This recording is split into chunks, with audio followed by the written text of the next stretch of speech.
Rev it up and welcome to Cars Yeah, show number 1884. Be prepared to be inspired. This is Cars Yeah, where you'll enjoy interviews with inspiring automotive enthusiasts. Mark Green is here to provide you with a fuel injection of automotive inspiration. So get in, sit down, buckle up, and get ready for a wild ride here on Cars Yeah.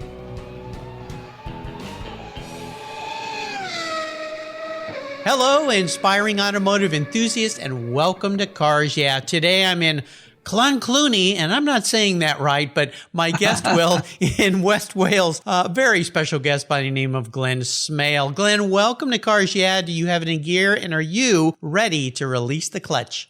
Absolutely. Let's roll. All right, we'll have some fun. So where you are today versus where you will be when this show airs are two very different places. Before we get started and we talk about that, tell our listeners one little thing that maybe most people don't know about you, Glen.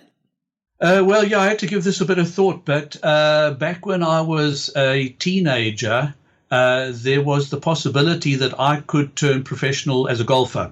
Wow, that's cool. Yeah, so that was a possibility, although my plans were scuppered by my parents at the time. Yeah, they're like, we want you to go to university or become a lawyer or doctor and whatever. Yeah.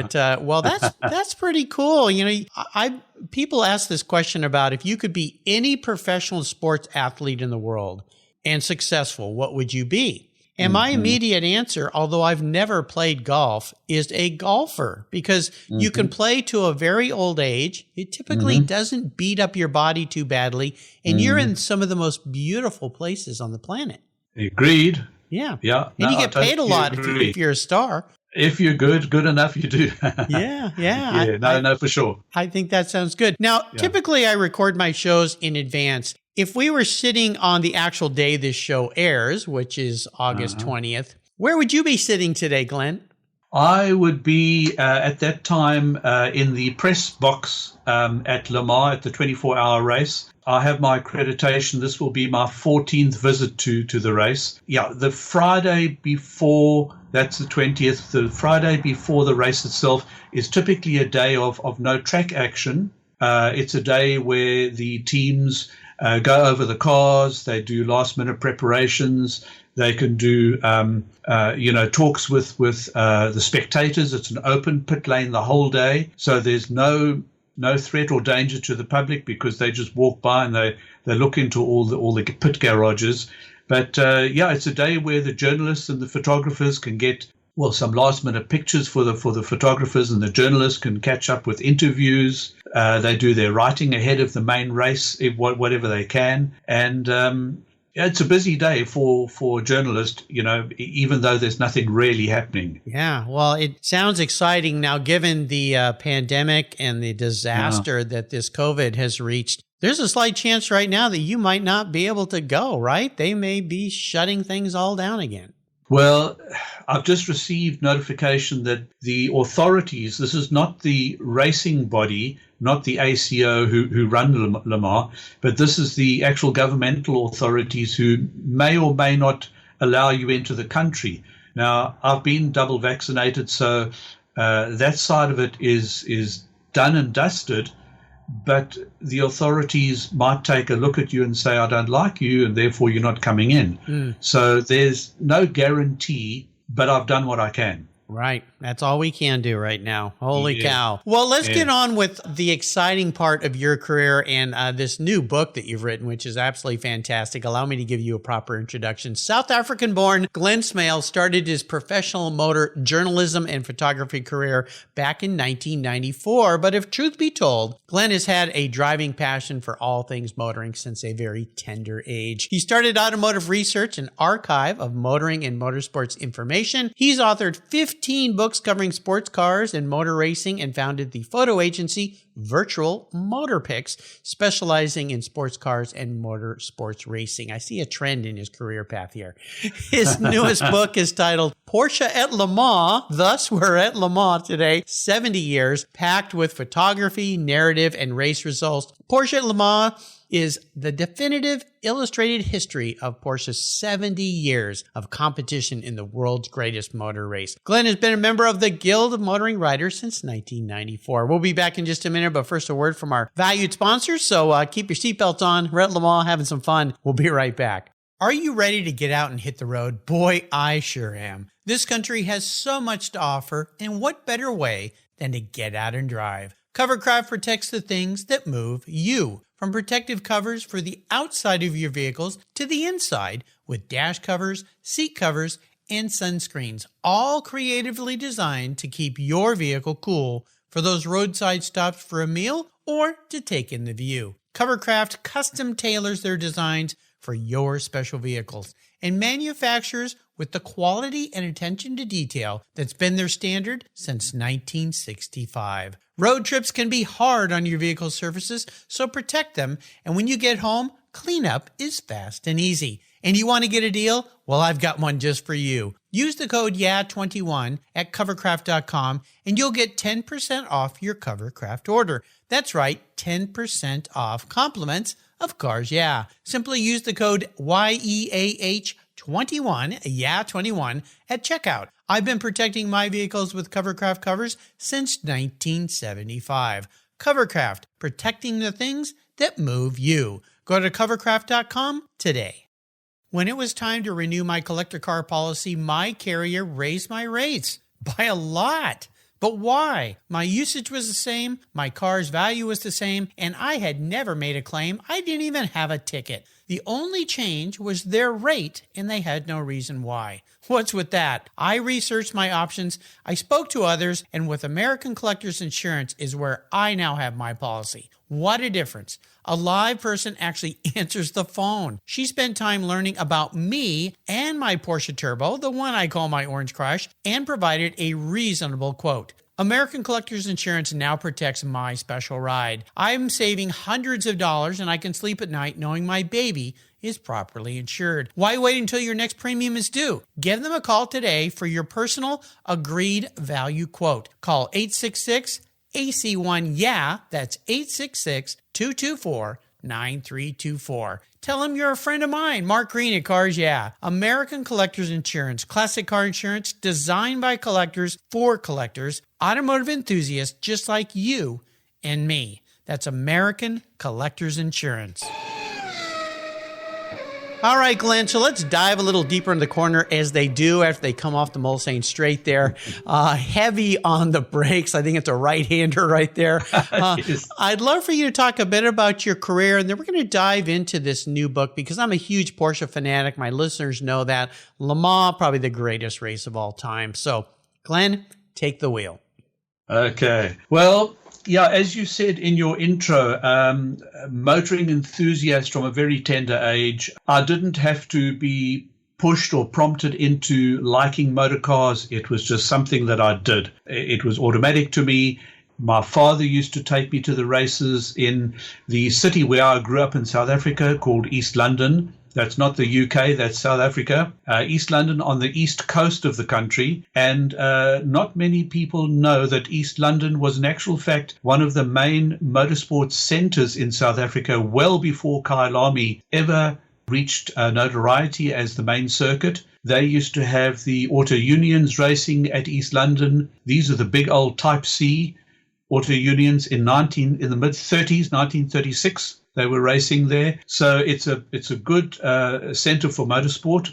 And I grew up loving cars. My dad was forever under the bonnet, fixing cars, tuning, timing, changing points and condensers. And I was there passing the spanners. So from a very, very young age, it's been motor cars for me all the way. Also, East London is well known for the world champion, 1979 Formula One world champion, Jody Scheckter. He came from East London. He lived not far from us. I've had many interviews with Jody over the years. He lives here in the UK now today as well. So he and I have had many chats, and that's one of the things that East London can be proud of. Absolutely. And Glen Smale. Thank you for that. We happen to live, as you also mentioned in your intro, we happen to live overlooking the golf course. which is possibly something that played a role in why I got stuck into the sport as a young 12-year-old, I think I was, 11 or 12 years old. Mm-hmm. So that became a passion of mine. Motorcars was never far away from my radar. And it was just, for me, life was great at that particular point. Do you still play golf today? I don't, and this is because family comes along, and you have young kids. You need to allocate your finances to more important things. I understand. And golf takes you away for a whole day or half a day at the very least. And it was just something that I had to push to the side. I understand. Same with me with vintage racing. It was it became kind of a bit of a selfish, fun thing for me. The family wasn't quite into it, and it takes you away for weekends and takes a lot of money out of your checking account. Yes. That's for sure. But I live here on a golf course, and I don't play golf. I tried it once, Glenn, but the windmill at the end, I couldn't hit the ball through the windmill, so I gave it up. So I'm teasing. I live in a real golf course, but I only enjoy walking around it. I don't play golf, but it's something I always look at that sounds like it'd be pretty fun. Well, let's dive into Le Mans, because it is the race, the quintessential endurance race. I've had many Le Mans racers. In fact, I even had the most winning Le Mans driver ever on the show here. Some amazing people. So as you dive into this book, and as you started putting this book together, and you've written a lot of books, what are some of the things you can share with us that you learned about Porsche at Le Mans specifically that kind of surprised you? Well, there's where do I start? My goodness. Well, Le Mans is, as you've said it, it's one of the most fantastic endurance races on the annual calendar. And my first book that I wrote was called Porsche: The Carrera Dynasty. And although Porsche didn't win at Le Mans with a Carrera at that time, it exposed a lot of Porsche's heritage to me, and I became deeply involved in researching Porsche and its history for that book and books that followed. By doing that research, I found that Porsche was really a very, very well engineered motor car. The guys did things did things to the Porsches, to the cars, that really made them win, or allowed them to win, if you like. But then they would transfer that technology to their road cars, and it was the road cars that kept the company going. Racing was a way of communicating their cars and their technology to the world, but road cars obviously kept them in business. So I was impressed with their technological prowess, their professionalism. And so, their first race at Le Mans was 1951. And when I found that out, and they'd only been in business for 3 years. Wow. The company was only formed in 1948. That's right. Yeah. I never thought of it that way. Yeah. Yeah. And their first race at Le Mans was 1951. And it was with a little 1100cc 356, what they called the Gemund coupes. These were the lightweight, lower roofline, aluminium-bodied 356s. And this car won its class on debut. Amazing. The company's 3 years old, and it wins its class on debut in what was then the toughest race really on the planet. So that for me was quite an eye-opener. And I thought, a little while ago, I did the 60 years book on Porsche at Le Mans, and that was obviously a decade ago. I was then approached by MBI Corto to do the follow-up, the sequel to that, 70 years, and they have won Le Mans 19 times. Incredible. The next manufacturer is Audi, who've won it 13 times. Now, all right, Audi won their 13 races in a very short space of time. But the company had come a long way by the time that they went motor racing. Porsche started basically when it was 3 years old. They have competed at Le Mans every single year since 51, whether it's been with a works car or a privateer car. They have competed every single year. And to me, that is just awesome. It's incredible. I have a great print by the photographer Jesse Alexander. Yes. Who I've known for decades. And I had it hanging in my son's room from the time he was in his crib. And it's a picture of the 550 Spider at Le Mans they're changing the disc or not disc brakes, but the drum brakes on that vehicle. Dr. Porsche standing up there looking down, always with his coat and tie on and his hat. And I remember much later, that picture is still hanging in my son's room. He's all grown up and moved now. Someday we're going to change his room into a guest room, but it's still his room. And I remember years later, he was saying, my whole life, I always looked at that picture like, who is that? What is that car? What are those people doing there? But the fact that their lineage is so long, their history and their success is incredible. And when most of us think of Le Mans, we think of the Porsche 917s, the Gulf liveried cars, because of the movie that came out, with Steve McQueen and so forth. But it's just amazing what that company has done. And again, my listeners know I'm a huge Porsche fan, so it's easy for me to be excited about them. When you think about all this time and putting this book together, and let's tackle the last 10 years since you wrote the 60 year, now the 70, another 10 years, Glenn, you're going to be writing the 80. So get prepared for that. Time is flying by like at Le Mans. The last 10 years of what Porsche's done, what kind of stood out for you? Because car technology has really come along. You think of Audi, what they did with racing diesel motors, and then we see e-cars coming along, race cars. What do you think about the last 10 years? Well, Porsche were not active as a works team in that 10 years until 2013. 2013, they came back into racing as a manufacturer with their GT car, the 911 GTE class RSR. That was 2013, and they raced then with that car. 2014, they entered with the 919. That's the hybrid 919, the V4, where Porsche came with the V4 engine. This is not in their heritage. Everybody thought, is this car even going to go? Well, it soon showed, a clean pair of heels to many cars. But they didn't win in 14. They won 15, 16, and 17 with the 919 at Le Mans. So it was a fantastic motor car. It shows, though, that after an absence of, the previous time Porsche had won Le Mans outright was 98 with the GT1 car. So between 98 and 2014, 15, 16 years, they came back and they basically brought with them a winning car. So the technology had changed so much because this was now a hybrid car. It had not a permanent four-wheel drive because that's not allowed at Le Mans, but it had the four-wheel drive, which was driven by the electric motors on the front wheels as they came out of corners, and then they lost that power as they went down the straights, but then they picked it up in the next corner. So it was technologically, it was a very sophisticated period.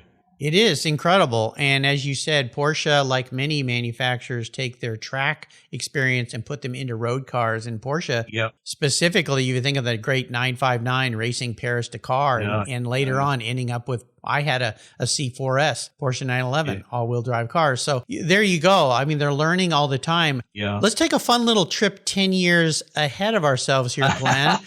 Do you suppose when you're writing the 80th anniversary of Porsche at Le Mans, it's going to be all EVs? Do you think it'll happen that fast? Goodness me. I don't know. There's different schools of thought. There's certainly justification for looking into ERacing. I mean, I can understand the rationale behind it. I'm old school. I don't buy into ERacing like maybe the youngsters do. I think that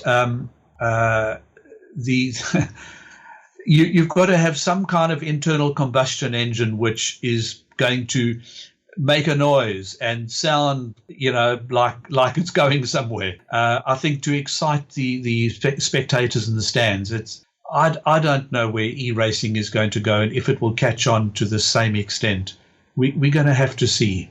I guess so. We will see. It's sure coming on fast, that's for sure. Let's take a short break. When we come back, I want to talk a little bit about a challenge you may have faced in writing this book. So keep the seatbelts on and we'll be right back. Cars Yeah is proud to support our veterans, which is why I've teamed up with our nonprofit partner, TechForce Foundation, through its Veterans at Work Military Transition Campaign. The tech shortage is very real, and our country needs skilled, qualified techs to keep our cars, trucks, airplanes, and fleets rolling. When so many vets build their skills in maintaining and servicing vehicles when deployed, TechForce helps transition those skills to jobs as professional technicians when they come home. Learn more about TechForce Foundation and its Veterans at Work Military Transition Fund at techforce.org today. What began as a charitable car show has grown into the world's greatest collector car auctions, raising over $133 million for charitable organizations to date. For nearly 50 years, automotive enthusiasts from all over the world have enjoyed the Barrett-Jackson collector car auctions, and I'm a huge fan. Regarded as the barometer of the collector car industry, their auctions are world-class lifestyle events where thousands of the world's most sought-after, unique, and valuable automobiles cross the block in front of a global audience, in person, on TV, or streamed online. Barrett-Jackson produces the world's greatest collector car auctions in Scottsdale, Arizona, Palm Beach, Florida, Las Vegas, Nevada, and new for 2021, Houston, Texas. The excitement of Barrett-Jackson auctions is contagious, and a unique experience is not to be missed. Barrett-Jackson, the world's greatest collector car auctions. So let's talk a little bit about challenges here. When you're putting this new book together, were there some new challenges that came to the forefront versus the last time you wrote on the 60 years of Le Mans? Yes and no. No, in the sense that I could take a fair bit of what I had written in the 60-year book, and although I had to modify that for the format of the new book, and that required some editing, sub-editing, cutting stuff out, adding new stuff in. One of the things that people don't realize is that as you write, you can write a new story about an old car or even a person who was interviewed some years ago, and people think, well, that's the definitive interview or the definitive story about a certain model of car. New material is coming to light all the time as people find stuff in the archives, or as stuff is even transferred from the racing department to the archives. It wasn't previously available to you because you can't go into the racing department. But there's new material being brought out all the time. And so you sometimes have to correct some details, which means that at the time you wrote the previous book, it was correct to the best of your knowledge. Right. But, new stuff can come to light all the time. But, it was an interesting challenge because also the book is now going to be read by people who did not buy the first book. So people will now have the opportunity who didn't have the opportunity earlier because perhaps they couldn't find a copy. Now there's going to be the opportunity to buy a new version. So also I think this book will be printed in slightly greater numbers. So that will be a good thing as well. Absolutely. I spent some time at the Ferrari factory in their F1 Clienti division, spent 3 days there, and I got to go into their archives and see actual notebooks. We were looking at a Niki Lauda car at the time. Okay. And see notes that the mechanics and the engineers and even Niki wrote when he would bring the car in and things like that. Does Porsche have that type of a facility, and are you able to go in and explore that, or do they keep all that pretty tight to the chest? They keep it tight to the chest, but if you are doing a feature like a feature for a well-known magazine, or if you're writing a book, they will go and fetch that stuff for you and bring it to you, and you can go through it, and you will find all the engineers' notes, the notes from various drivers, mechanics, tire reports, all sorts of stuff, where they changed gears because something had worn or broken or whatever the case was. All of that needs to be recorded, and it's all there. I admire the people who have to document all that, document it, and actually say, this is in there, this is where you go and look for it. Right, right. And nowadays, of course, everything being on computer that can be much more detailed and accessed easier than those notebooks that I was pulling off the shelf at Ferrari and opening these things with white gloves on and reading little notes and trying to understand, what does that Italian say? It was amazing. You've written some wonderful books. You've been in the motorsports industry for such a long time. Is there a bucket list idea for you of a future book that you'd really like to pen? Yeah, but I can't tell you about that. You can't. That's a secret one. Well, I'll tell you what we'll do, Glenn. We'll have you back when that one's done, and we'll talk about it then. Absolutely. Yeah, I mean, there's so much. I've got articles that I want to write for magazines, and I'm somebody who does not take the history that's there. If I'm writing a story about a car or a person, well, I'll give you an example. I did the history of Moby Dick. The Porsche 935 78 Moby Dick. I sat in the archive at Porsche and I interviewed Norbert Singer. Oh, wow. And I've interviewed him a few times, but this time I said specifically I want to talk about two cars only. And one was the 935 Baby, which was a 1.4 liter engine. And the other one was the 935 78 Moby Dick. And prior to the interview, I asked the guy in the archive who organized all this for me if he could please just supply me with a printed photo of the front and the back of each of the two cars. So I put these on the desk in front of Norbert Singer and I said, Mr. Singer, can you explain this aspect of the body design? Why did you do that? Why this? Why that? And when you talk to these engineers, they will quickly pick up if you've not done your homework. And so if you're saying it's a pretty car, why does it look like it does? He's going to give you some waffle. If you say to him, why does that aerofoil sit like that? Why does, for instance, of the 935 Baby, it's got an exhaust that comes out the side of the car that looks like a cannon. It doesn't come out the rear of the car. It's got a single exhaust that comes out the side. And I said to him, can you explain that? He says, Mr. Smale, it's like this. And he goes into a whole description of the engine and the change in air pressure and this and that. And the whole thing makes sense. And, when you actually talk to these guys and you show the level of interest and respect that they deserve, they open up. Great advice for me. Thank you for that. I'll keep that in my notes. You're a guy who's been around cars, motorsports. You love this. Is there a very special vehicle in your life that you could share a quick little story about? Yeah. Well, it's about a person in a particular car. It was a 911. It was how can I say this? It was it was a model of an earlier car that this guy had done an engine for. But it wasn't so much about the car, but it was the person who was driving it. The person I was sitting with, the car had a special development which they wouldn't want me to explain in too much detail. But the person who was driving it was Gunther Steg-Koenig. Does this name ring a bell?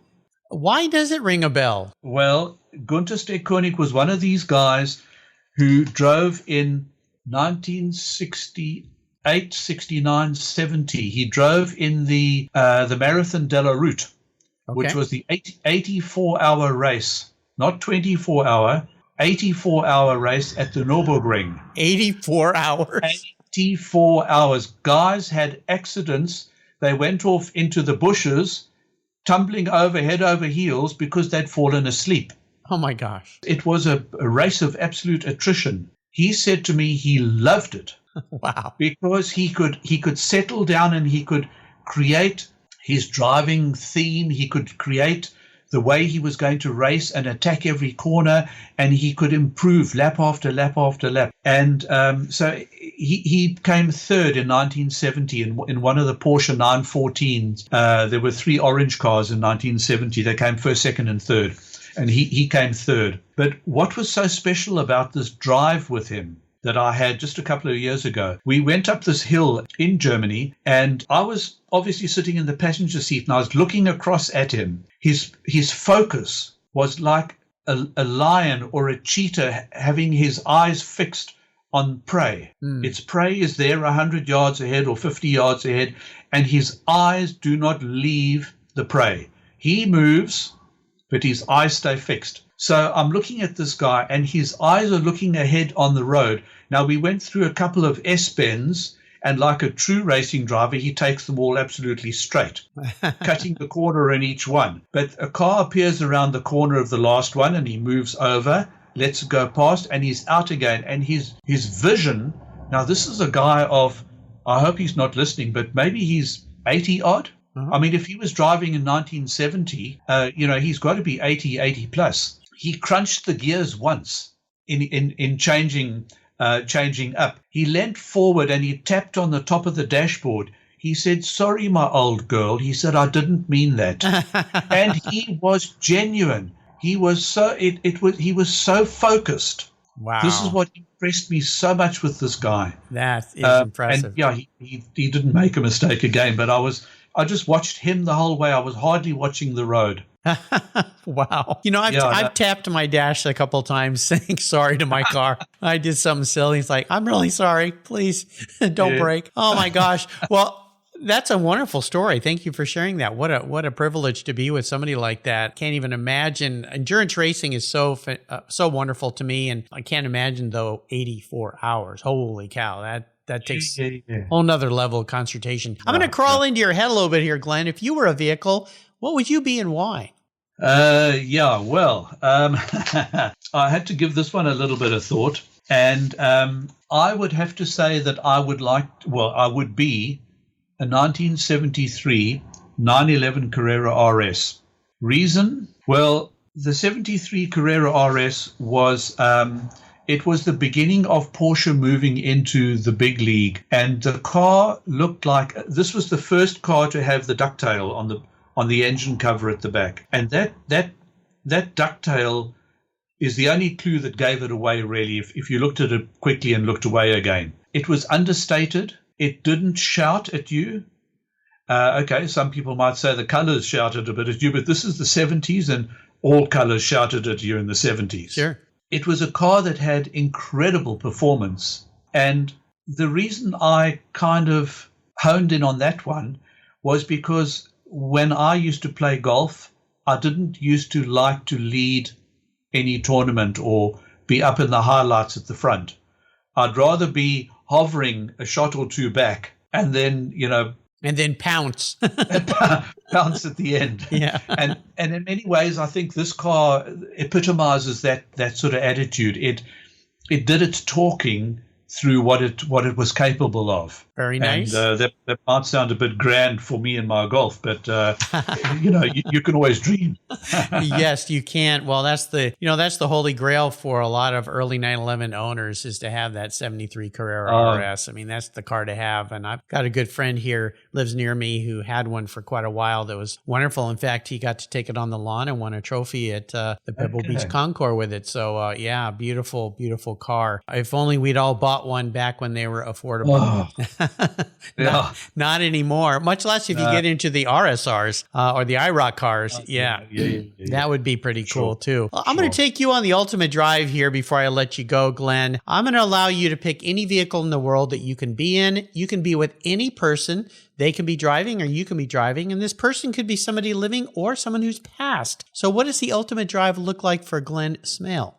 Well, again, I gave this one a little bit of thought, and I would have to say I'd like to be in a 1968 911R in the passenger seat with Vic Elford at the wheel.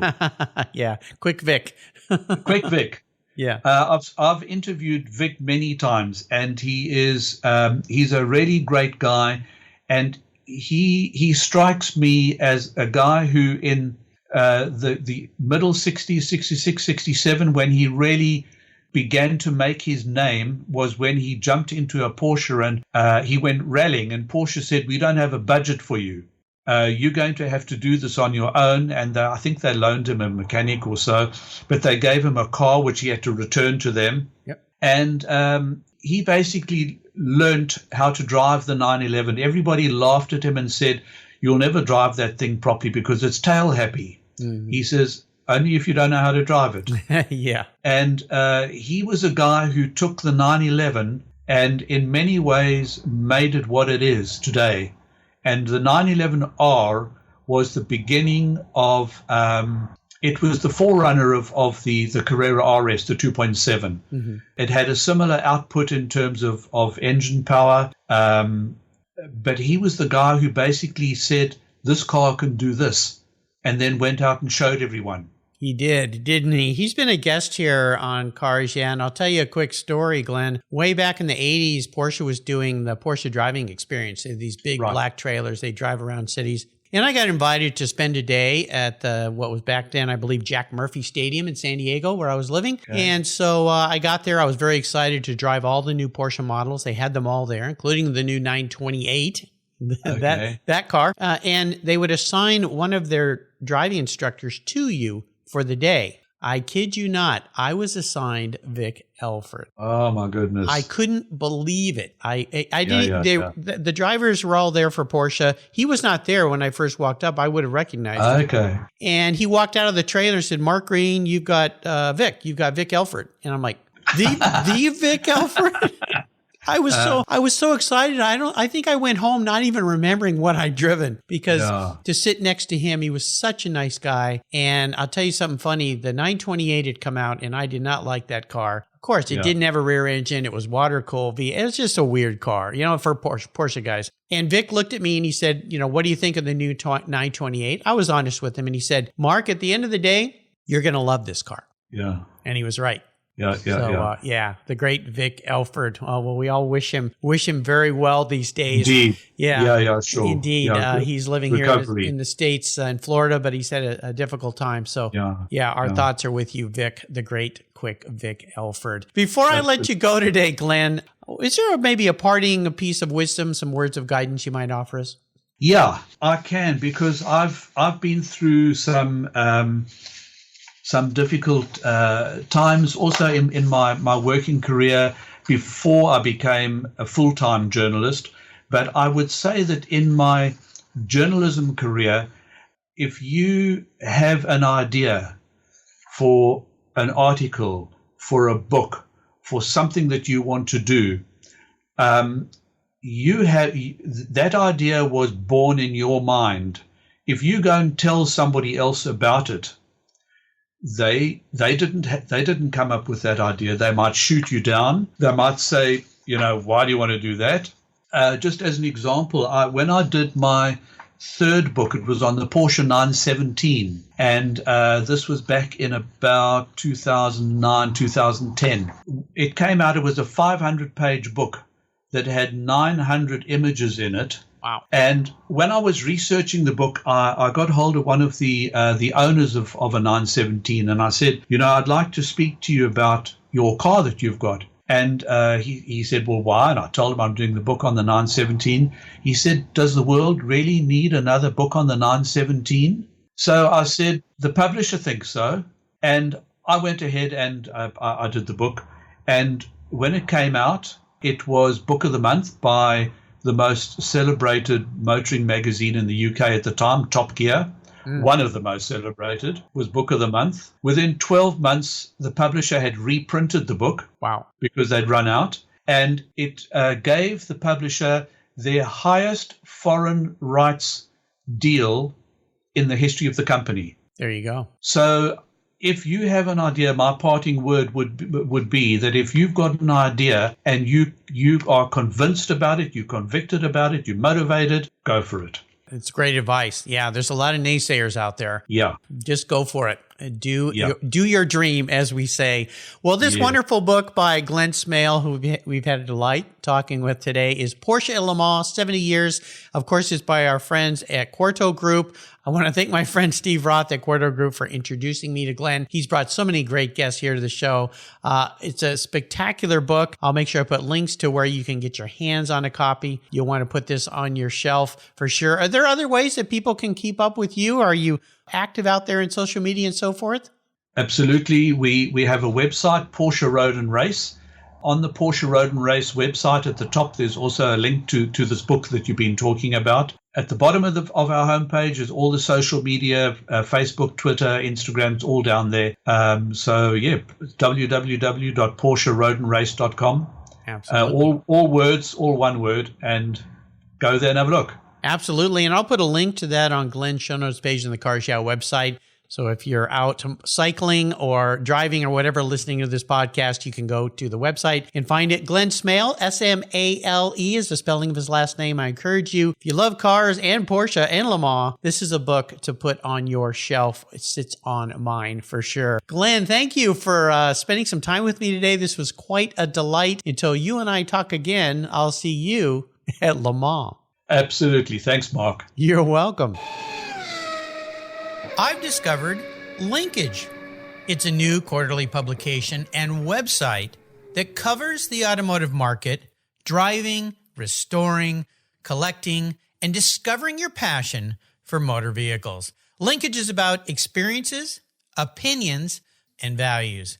Linkage is an actual informed, reasoned opinion based on first-hand experiences. A talented Linkage team covers the automotive world, the people who share your passion and mine, smart, considered, rational, and experienced opinions, ones you can learn from and grow. That includes our passion that drives auctions and the collector car market. So come with me and join us on this journey. And be sure to use the code CARSYEAH when you subscribe, and they'll give you $10 off. Boom! Linkage, geared for the automotive life. Subscribe today at linkagemag.com. Thank you so much for joining us on today's ride here at Cars Yeah. Drive on over to carsyeah.com to find show notes and inspiring automotive fun. Download your free copy of Filler Up, a fun book filled with gorgeous photographs of fuel filler fun, including quotes from more inspiring automotive enthusiasts. Download your copy today, and we'll see you next time on Cars Yeah.